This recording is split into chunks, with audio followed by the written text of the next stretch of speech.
Hello everyone. तो कैसे हैं आप सब? उम्मीद है आप सब बहुत अच्छे होंगे। तो स्वागत है हमारे यूट्यूब चैनल पर।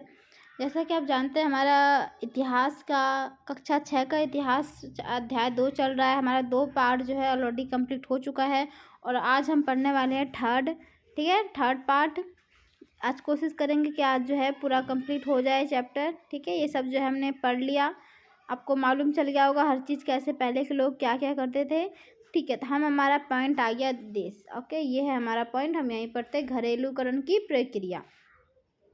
यहाँ से जो हम आगे पढ़ेंगे। ठीक है फ्रेंड्स, तो वीडियो अच्छी लगी तो वीडियो को लाइक करें, और आपने अगर सब्सक्राइब नहीं किया है तो सब्सक्राइब भी करें, ताकि हमारा जो है वीडियो आने पर आपको जो है नोटिफिकेशन मिल जाए।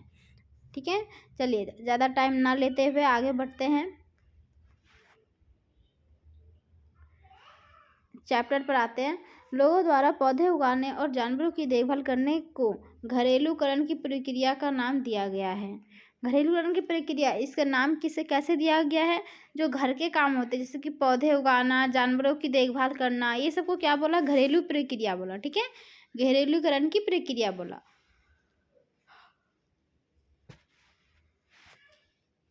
उसके बाद जो है अपनाए गए ये पौधों तथा जानवर अक्सर जंगली पौधों तथा जानवरों से भिन्न होते हैं।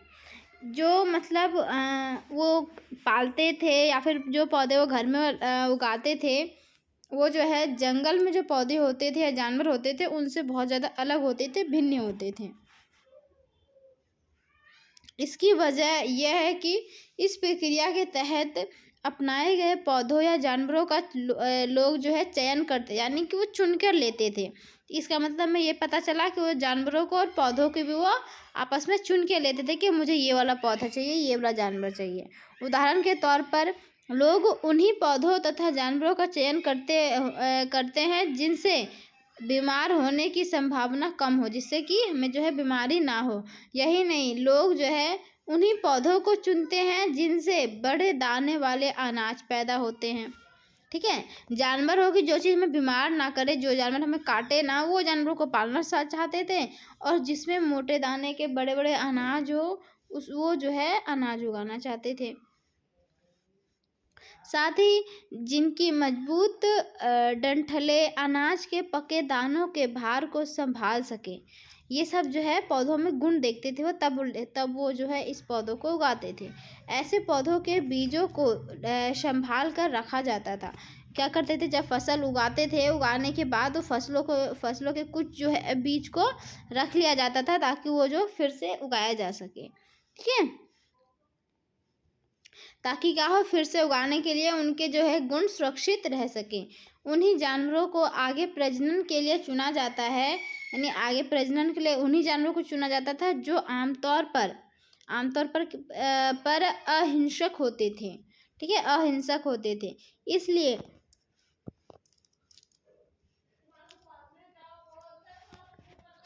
इसलिए जो है हम देखते हैं कि पाले गए जानवर तथा कृषि के लिए अपनाए गए पौधे जंगली जानवरों तथा पौधों से जो है धीरे धीरे जो है क्या है, भिन्न है, यानी भिन्न होते गए, यानी अलग होते गए। मिसाल के तौर पर जंगली जानवरों की तुलना में पालतू जानवरों के दांत जो है और सींग छोटे होते हैं। ठीक है, जो जानवर पालतू होते थे और जो जंगली होते थे, उनमें दांतों में फर्क होता था। जो पालते थे उनके दांत जो है छोटे होते थे और सींग भी छोटे होते थे।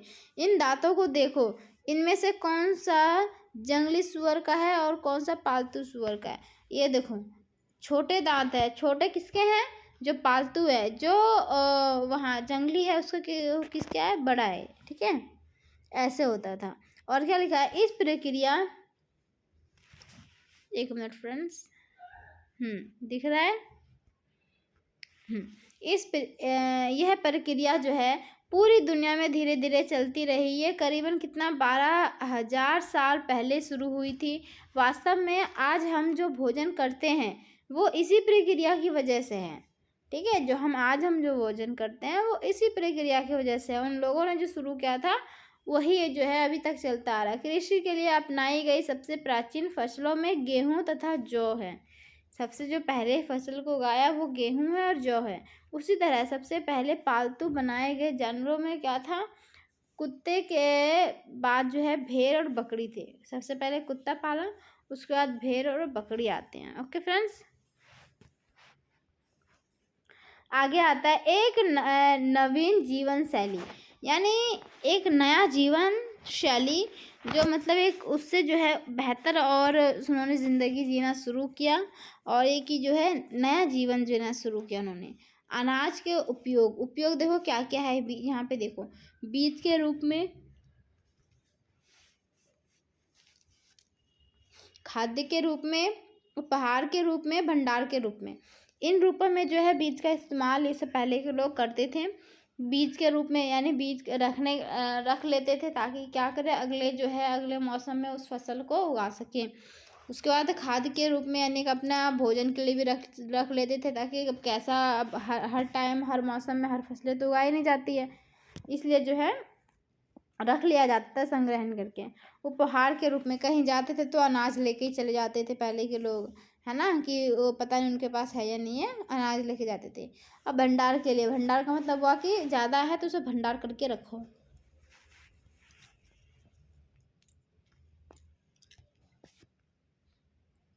चलिए अब हमारा जो है चैप्टर पर आते हैं, एक नवीन जीवन शैली। तुम किसी पौधे के बीज को बो कर देखो, ये तुम्हें कह रहा है ऐसे कि तुम किसी पौधों के बीज को बो कर देखो, तुम पाओगे कि इसे विकसित होने में कुछ वक्त लगता है। बिल्कुल, तुम बीज को बोओगे तो ऐसा तो नहीं है कि तुरंत वो पैदा हो जाएगा, कुछ वक्त लगेगा। इसमें कुछ दिन भी लग सकते हैं, महीने या फिर साल तक लग सकता है। अब देखो, गन्ने की खेती होती है वो साल भर की होती है, एक साल में एक बार ही होती है ना। तो गेहूं की फसलें 2-3 महीने में हो जाती है, धान की भी 2-3 महीने में हो जाती है। तो वैसे ही होता है, चना है, गेहूं है, चना है और दाल वगैरह जो है ये महीने भर में 2 महीने में बस हो जाता है ना। इसी तरह से और कुछ दिन में बोले तो जैसे कि फल हरी सब्जियां वगैरह होता है, ये कुछ दिन में हो जाता है, हफ्ते 10 दिन में, है ना। तो इसी तरह से है जो वक्त लगता है, कोई भी तुम फल या बीज जब तुम बोओगे तो क्या लगेगा, वक्त लगेगा, ठीक है। इसलिए जब लोग जो है जब लोग पौधे उगाने लगे तो उनकी देखभाल के लिए उन्हें एक ही जगह पर लंबे समय तक रहना पड़ा था, ठीक है। जितना टाइम लगेगा उतना दिन तो वहाँ रुकना ही पड़ेगा, तभी तो वो फल उन्हें मिलेगा, नहीं तो क्या होगा, वो फल उन्हें नहीं मिलेगा। तो बीज बोने से लेकर फसलों के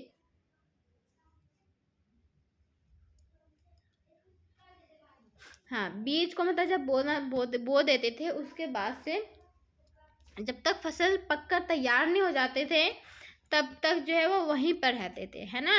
पौधों की सिंचाई करते थे, खरपतवार हटाते रहते थे, फिर जानवरों और चिड़िया से उनकी जो है सुरक्षा करने जैसे जो बहुत से जो है काम इसमें शामिल थे।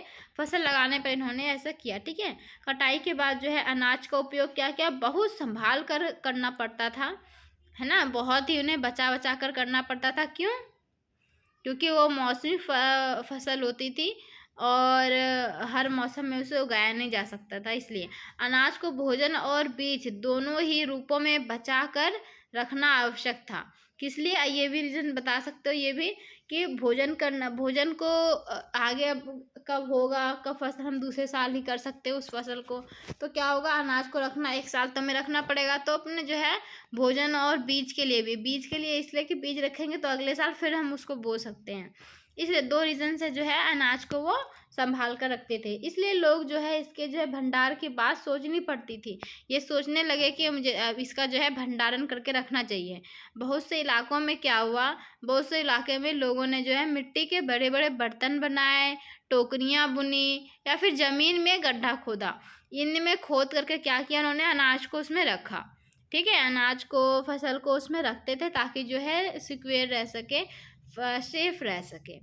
क्या तुम्हें क्वेश्चन है तुम्हारे लिए, क्या तुम्हें लगता है कि शिकारी या भोजन संग्राहक, शिकारी वो जो शिकार करते थे, भोजन संग्राहक वो जो भोजन को इकट्ठा करने वाले जो है वो बर्तन बनाते होंगे। तुम्हें बताना कि ये दोनों शिकारी और भोजन संग्राहक जो थे वो तो घूम घूम कर हर चीज़ करते थे, क्या वो बर्तन बनाते होंगे और उनका प्रयोग जो है करते होंगे। अपने जवाब का कारण भी बताओ, क्यों भी तुम्हें बताना है, तो ये दिमाग लगा के सोच के जरा बताओ, ठीक है। मेरे ख्याल से करते होंगे, ताकि इसे शिकारी है वो शिकार करेगा तो उसे पका कर रखने के लिए, या फिर अगले दिन क्या खाएंगे उसके लिए रख सकते हैं, या फिर भोजन संग्रह, भोजन संग्रहित करके भी रख सकता है, भंडारण कर सकता है, अपने अपने बर्तनों में रख सकता है ना, या फिर नहीं भी रख सकता है। मैंने तो रीज़न बताया, बट आप अब सोचो इसका बेस्ट आंसर। ठीक है, तो जानवर चलते फिरते खाद्य भंडार, हमें पढ़ना है कि जानवर जो है चलते फिरते जो है खाद्य भंडार कैसे होता था, वो सब देखना है। तो देखना है कि जानवर बच्चे देते हैं। ठीक है, जानवर जो है बच्चे देते हैं, जिससे जो उनकी संख्या है बढ़ती है। अगर जानवरों की देखभाल की जाए तो उनकी संख्या तो बढ़ती ही है, साथ ही उनसे दूध भी प्राप्त हो जाता है ना। दूध भी प्राप्त हो सकता है, दोनों काम हो जाएगा। एक तो जानवर को पालेंगे तो उनके प्रजनन करने की क्षमता होती है, तो क्या होगा, बेबीज भी होंगे, है ना, बच्चे भी होंगे। उसका बाद उसका देखभाल करेंगे तो उन्हें दूध भी खाने को मिलेगा, दूध भी होता है।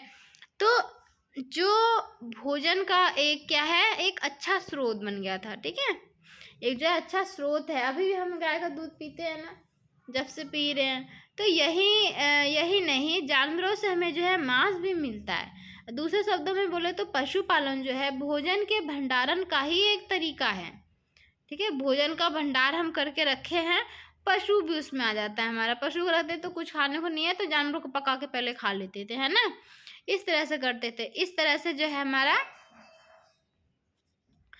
हमारा चलते फिरते जो है खाद्य भंडार कैसे बन जाता है जानवर, वो बताया गया इसमें। ठीक है, चलिए आगे बढ़ते हैं। आगे तुम्हारे लिए क्वेश्चन है, भोजन के अतिरिक्त जानवरों से और क्या क्या जो है मिल सकता है, आज जानवरों का उपयोग किस लिए होता है। ये दोनों क्वेश्चन का आंसर बताओ। भोजन के अतिरिक्त जानवरों से हमें और क्या क्या मिलता है, हमें पालने उसको पर सामान लादने के लिए यूज़ हो जाता है, और इधर उधर फिरने के लिए। आजकल तो खैर एंजॉय के लिए भी बहुत से जानवरों का इस्तेमाल होता है। ऊँट को देखा, उस पर रेगिस्तान में देखा होगा, जाते हैं लोग घूमने तो उस पर घूमते हैं, हाथी वगैरह पे घूमते हैं। आजकल तो खैर गाय को भी माता बना के उससे पैसे मांगते हैं। तो आजकल तो कुछ और ही करने लगे हैं। आज जो है जानवरों का उपयोग किस लिए करते हैं, ये चीज़ भी बताना है। ठीक है, आओ आरंभिक कृषकों और पशुपालकों के बारे में पता करें। यानी उस समय के कृषक क्या करते थे, कहाँ थे, ठीक है, वो पता करते हैं। और पशुपालकों के बारे में, पशुपालक कहाँ रहते थे, क्या करते थे, उसके बारे में पढ़ते हैं। ओके फ्रेंड्स, आगे बढ़ते हैं। मानचित्र 2, यानी कि हमारा ये रहा मानचित्र जो हमने ऊपर दिखाया था। अगर एक बार ना मानचित्र हम देख लेते हैं, ये रहा मानचित्र 2। ये जो नीला वाला डिब्बा है, नवपाषाण्य पुरास्थल, ये जितना दिख रहा है, पय्यमपल्ली और हल्लूर, और कहाँ है, ये रहा हमारा काल्डी हवा, चिरांद, और दावोजली, हैंडिंग। ठीक है, और यह है बुर्ज होम, मेहरगढ़। ये जो है हमारा ये रहा हमारा बुर्ज होम, और ये है हमारा मेहरगढ़। ये जो है हमारा कहाँ पे है, ईरान में है। ठीक है, हमने देख लिया। अब हम चलते हैं वहाँ पर।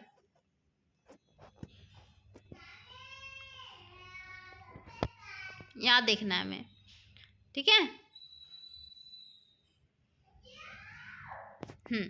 तो क्या तुम्हें कहीं नीले वर्ग दिख रहे हैं, हमने देख लिया ना, पता है हमें। ठीक है, इनमें से प्रत्येक बिंदु उस जगह को दर्शाता है। ये वो जगह थी जहाँ पुरातत्वविदों को शुरुआती कृषकों और पशुपालकों के होने के साक्ष्य मिले। यानी कि पहले ज़माने में कृषक भी थे और पशुपालक भी थे। इसके साक्ष्य जो है हमें कहाँ मिले, यही 2 जगह पे मिले। ठीक है, ये जो है पूरे उपमहाद्वीप जो थे उसमें जो है उसमें पाए गए थे। ठीक है, पूरे उपमहाद्वीप में पाए गए हैं।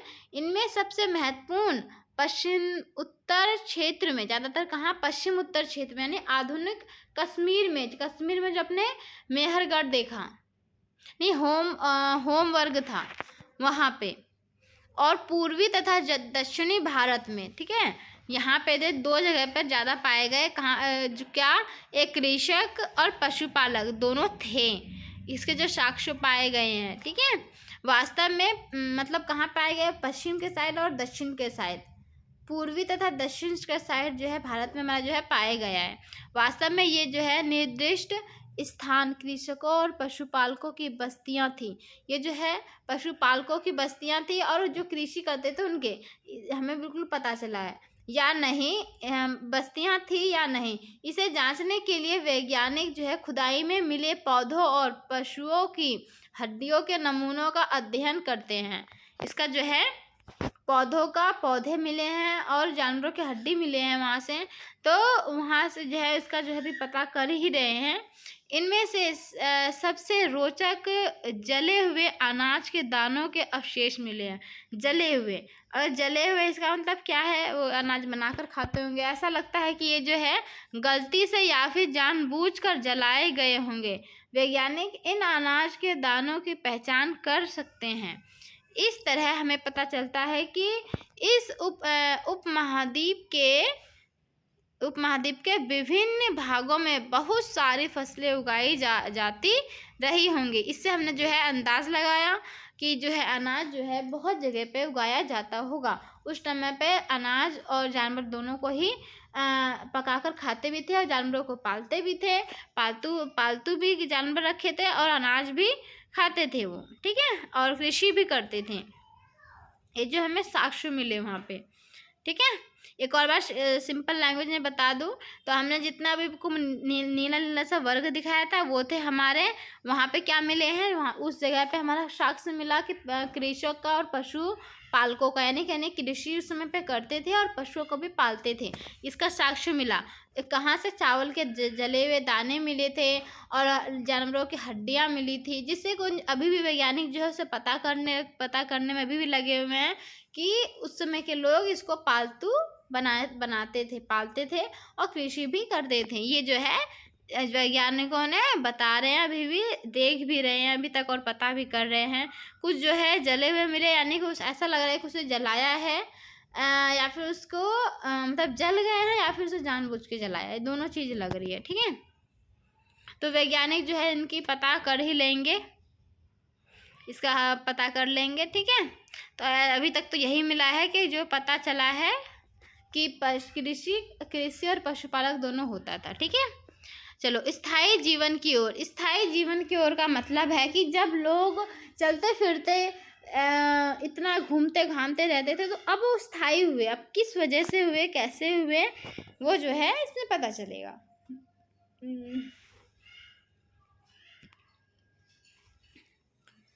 पुरातात्विक विदों को कुछ पुरास्थलों पर कैसे पता चला कि वो स्थायी हुए हैं, तो वो पता करने के लिए देखो क्या मिला। पुरातात्विदों को कुछ जो है पुरास्थलों पर झोपड़ियों और घरों के निशान मिले, यानी कि कुछ झोपड़ी मिले हैं और घरों के निशान मिले हैं कि घर बने थे, जैसा कि बुर्ज होम। ये क्या था, वर्तमान में कहाँ पे है, कश्मीर में है बुर्ज होम, अभी मैंने आपको दिखाया था। बुर्ज होम के लोग जो है गड्ढे के नीचे घर बनाते थे। कहाँ बनाते थे, एक गड्ढा करते थे और उसके अंदर घर बनाते थे, जिन्हें गर्तवास कहा जाता था। उस जो गड्ढे के नीचे घर बनाते थे उसे क्या कहते थे, गर्तवास। इसे लिख लेना, गर्तवास कहते थे। ये MCQ क्वेश्चन में पूछ सकता है। इनमें उतरने के लिए जो है, इनमें उतरने के लिए क्या सीढ़ियाँ बनाई जाती थी, बनी होती थी, ठीक है। सीढ़ियाँ होती थी कि वो नीचे के साइड जाते थे। इससे उन्हें जो है ठंड के मौसम में क्या होता था, सुरक्षा मिलती होगी। नीचे क्यों बनाते होंगे, कोई तो रीज़न होगा ना। तो हमने सोचने पर पता चला है कि उन्होंने ठंड से बचने के लिए उन्होंने नीचे बनाया होगा। पुरातत्वविदों को झोपड़ियों के अंदर और बाहर दोनों ही स्थानों पर क्या मिले, आग जो है जलाने की जगह मिली है, यानी कि बाहर और अंदर दोनों जगह जो है आग जलाते होंगे, ये चीज़ उन्हें पता चला है। तो ऐसा लगता है कि लोग जो है मौसम के अनुसार घर के अंदर या बाहर खाना पकाते होंगे। आग जब जला हुआ मिला तो इससे क्या पता चलता है कि या तो अंदर वो, जब वो मौसम अच्छा होता होगा तो अंदर बाहर बनाते होंगे, मौसम ख़राब करता होगा तो घर के अंदर बनाते होंगे। ऐसे मिला, क्योंकि अंदर और बाहर दोनों जगह जो है आग के साक्ष्य मिले। बहुत सारी जगह से जो है पत्थर के औजार भी मिले, क्या मिले? पत्थर के औजार मिले। इनसे कई ऐसे जो पुरा क्या है ये? पुरापाषाण युगीन मतलब उपकरणों से भिन्न है, यानी कि जो पुराने ज़माने पुराना था उससे बहुत अलग है ऐसा लगता है, इसलिए उन्हें जो है नवपाषाण युग का माना गया है, मतलब नया माना गया उसे। ठीक है, पुराना जो नहीं लगता है वो नया लगता है, इसे नवपाषाण युग का माना गया है। इनमें वे औजार भी हैं जिनकी धार को और अधिक पैना करने के लिए उन पर पॉलिश चढ़ाई जाती थी। क्या चढ़ाई जाती थी? और भी तेज बनाने के लिए उन्हें उन पे जो है पॉलिश चढ़ाई जाती थी। ओखली और मूसल का प्रयोग अनाज तथा वनस्पतियों से प्राप्त अन्य चीज़ों को पीसने के लिए किया जाता था। ओखली और मूसल का प्रयोग किस लिए करते थे? अनाज को और वनस्पति से प्राप्त चीज़ों को पीसने के लिए करते थे। आज हजारों साल बाद भी ओखली और मूसल का प्रयोग अनाज पीसने के लिए किया जाता है, और आज भी हम अनाज को पीसने के लिए ओखली का प्रयोग करते हैं, है ना। अब तो खैर काफ़ी सारी मशीन्स आ गई है तो अब तो ज़रूरत नहीं पड़ती है, बट होता था। अभी कुछ साल पहले अपनी दादी से बात करना, वो बताएंगे कुछ साल भी पहले भी उसे इस्तेमाल करते थे, और बहुत से गाँव में अभी भी इस्तेमाल करते हैं, ऐसी बात नहीं है। उसी तरह प्राचीन प्रस्तयुगीन औजारों का निर्माण और प्रयोग लगातार होता रहा। क्या हुआ? लगातार जो है होता ही रहा, बंद नहीं हुआ कभी कभी। कुछ औजार जो है हड्डियों से भी बनाए जाते थे। कुछ औजार किससे? हड्डियों से भी बनाए जाते थे। ये देखो, ये कुछ इस तरह का औजार होता था। देखो ये कुछ ऐसे नोकीला टाइप का, फिर ऐसा इससे जो है करते थे। ये पत्थर नवपाषाण युग के कुछ उपकरण, ये उपकरण है। आगे आता है हमारा ये नवपाषाण युग के पुरास्थलों से कई प्रकार के मिट्टी के बर्तन मिले हैं। जैसे ये देख रहे हो ना, ये मिट्टी के बर्तन है। ठीक है, इसे मिट्टी से बनाते थे, चिकनी मिट्टी से, और इसे फिर आग में पकाते थे, पका करके फिर इसको इस्तेमाल करते थे। तो किस लिए करते थे? इसमें अनाज को रखने के लिए या फिर खाना पकाने के लिए भी, दोनों तरह से करते होंगे। खैर हम बुक में देख लेते हैं, बुक में क्या दिया हुआ है। ओके फ्रेंड्स, कभी कभी इन पर अलंकरण भी किया जाता था। बर्तनों का उपयोग चीज़ों को रखने के लिए किया जाता था। धीरे धीरे लोग बर्तनों का प्रयोग खाना बनाने के लिए भी करने लगे। ठीक है, पहले तो सामान रखने के लिए करते थे, फिर जो है खाना बनाने के लिए करने लगे। चावल, गेहूँ तथा दलहन जैसे अनाज अब आहार का जो है महत्वपूर्ण हिस्सा बन गए थे।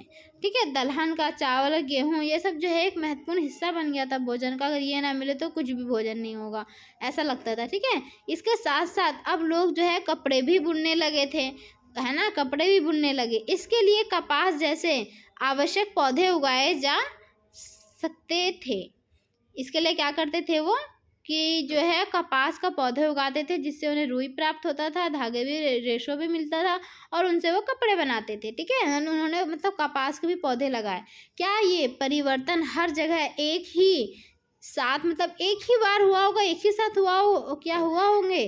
बिल्कुल नहीं। ठीक है, ऐसी बात नहीं है।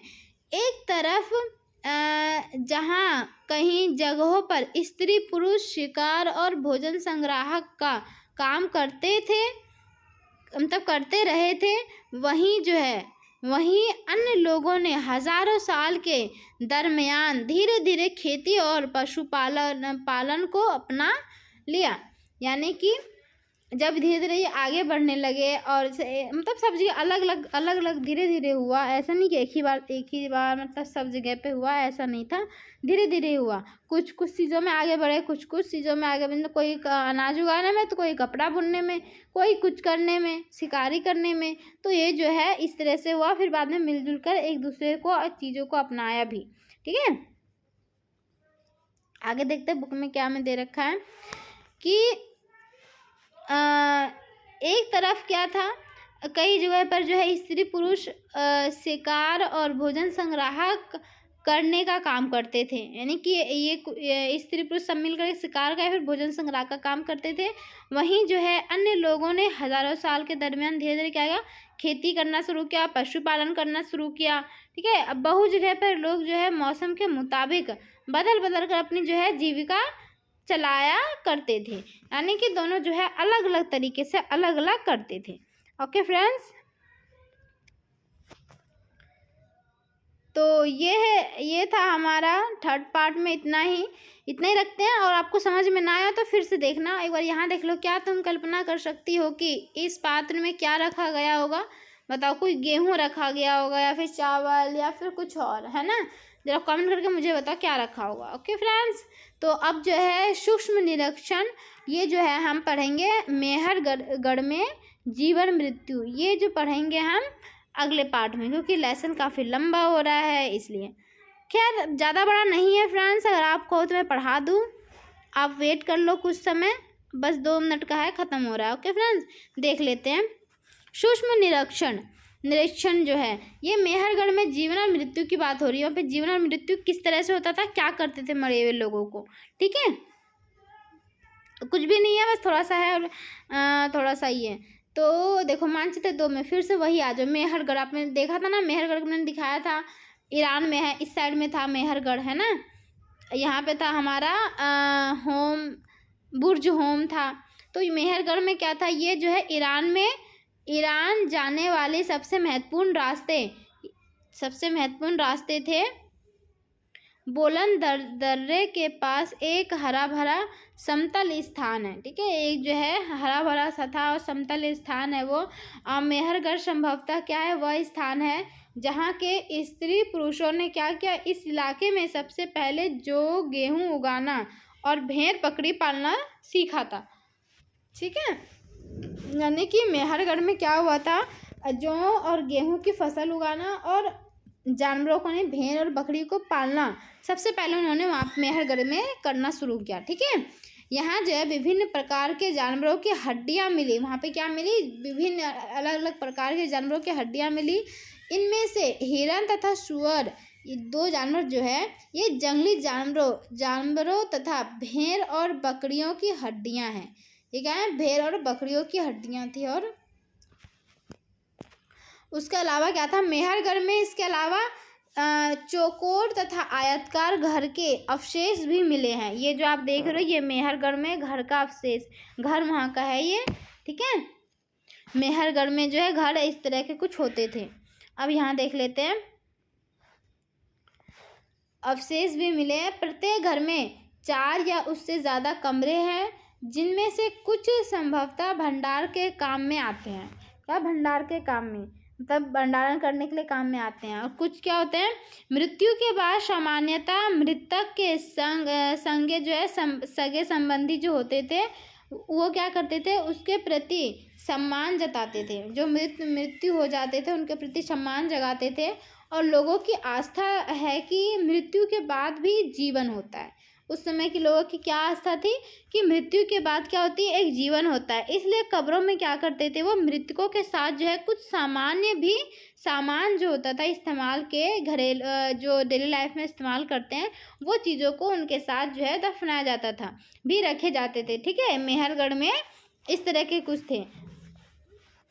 मेहरगढ़ में ऐसी कई कब्रें मिली हैं जहाँ पे क्या होता है, एक कब्र में एक मृतक के साथ एक बकरी को भी दफनाया गया था, ठीक है? अब देखो ये जो है, ये एक कब्र है। ये कब्र को देखो, इसके अंदर कितने सारे जानवर, ये इसलिए रखा जाता है ताकि जो है ये मतलब कब्र में खाना खाएंगे, भोजन खाएंगे। उनका मानना था कि मरने के बाद भी एक अलग उनकी एक दुनिया होती है, इसलिए जो है वो जानवरों को दफनाया जाता था ताकि वो जो है खा सके।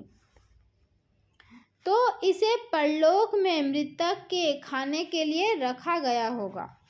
ये बिल्कुल इस तरह के मतलब मान्यता थी उन लोगों की होगी, और इस तरह से रखा गया, क्योंकि कब्रों में क्यों रखेंगे फिर, है ना? इसलिए जो है ये माइंडेड लगाया वैज्ञानिकों ने, और ये ऐसा कुछ निकला हमें। यहाँ पे देखो मेहरगढ़ की कब्र का चित्र है। क्या तुम बकरी के कंकाल को पहचान सकते हो? इसमें से पता चल रहा है बकरी का कौन सा है, इंसान का कौन सा है ना? ये तो इंसान का ही तो दिख ही रहा है, ये बकरी का है, ये बकरी का है। कुछ समझ में आ रहा है? देख के जरा बताओ, ठीक है? ये क्वेश्चन, ऐसा भी क्वेश्चन डायग्राम बन करके आ सकता है इतिहास में, क्योंकि अक्सर ये सब आते रहते हैं, तो इसे जो है अच्छे से देख लेना। ओके फ्रेंड्स, तो हमारा चैप्टर जो है आज यहाँ पे समाप्त होता है।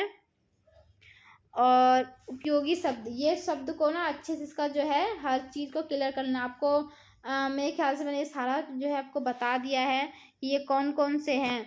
ये जो आखेट संग्राहक, खाद्य संग्राहक किसे बोलते हैं, सबसे पहले आया था। पुरास्थल किसे कहते हैं, जो पुरानी जगह होती है। उद्योग स्थल, जहाँ पे हम जो भी कारखाने या फिर जो काम वो करते थे, उद्योग करते थे, उसका वो स्थल को कहते हैं। आवासीय स्थल, जहाँ पे वो रहते थे। पूरा पाषाण, पूरा पाषाण तो जो पुराना सामान जो मिला, जहाँ पे सबसे पुरानी जो मिली थी मिट्टी के बर्तन वगैरह वो। फिर मध्य पाषाण, जो हमें मध्य पाषाण से हमें पत्थरों के औजार मिले थे, ये हमारा मध्य पाषाण में आता है, बर्तन वगैरह, है ना। और लघु पाषाण छोटा जो था वो उसका था। ये सब जो है पढ़ा दिया गया है। कृषक किसे कहते थे, पशुपालक किसे कहते हैं, नवपाषाण, जो नवपाषाण जो नया जो आया, नया दौर जो आया उसे बोला गया है, नया युग को। फिर कब्र के बारे में अभी हमने पढ़ा, कब्र वहाँ का किस तरह का था। ओके फ्रेंड्स, तो ये जो है हमारा चैप्टर कंप्लीट हो चुका है। और रही बात ये क्वेश्चन आंसर की, तो क्वेश्चन आंसर आप खुद कर सकते हैं, बहुत समझदार है। अगर आपने क्वेश्चन आंसर अच्छे से लेसन को देखा है तो क्वेश्चन आंसर जो है आराम से कर लेंगे। ओके फ्रेंड्स, तो वीडियो अच्छा लगे तो वीडियो को लाइक करो, देन शेयर करो एंड सब्सक्राइब करो। और आपको किस चैप्टर का और चाहिए, किस सब्जेक्ट का चाहिए, वो भी हमें कमेंट करो, ताकि उसे भी हम जो है जल्दी से जल्दी जो है कोशिश करेंगे यूट्यूब पर लाने की। ओके फ्रेंड्स, बस आपका दिन जो है शुभ हो। ओके फ्रेंड्स, मिलते हैं नेक्स्ट पार्ट में।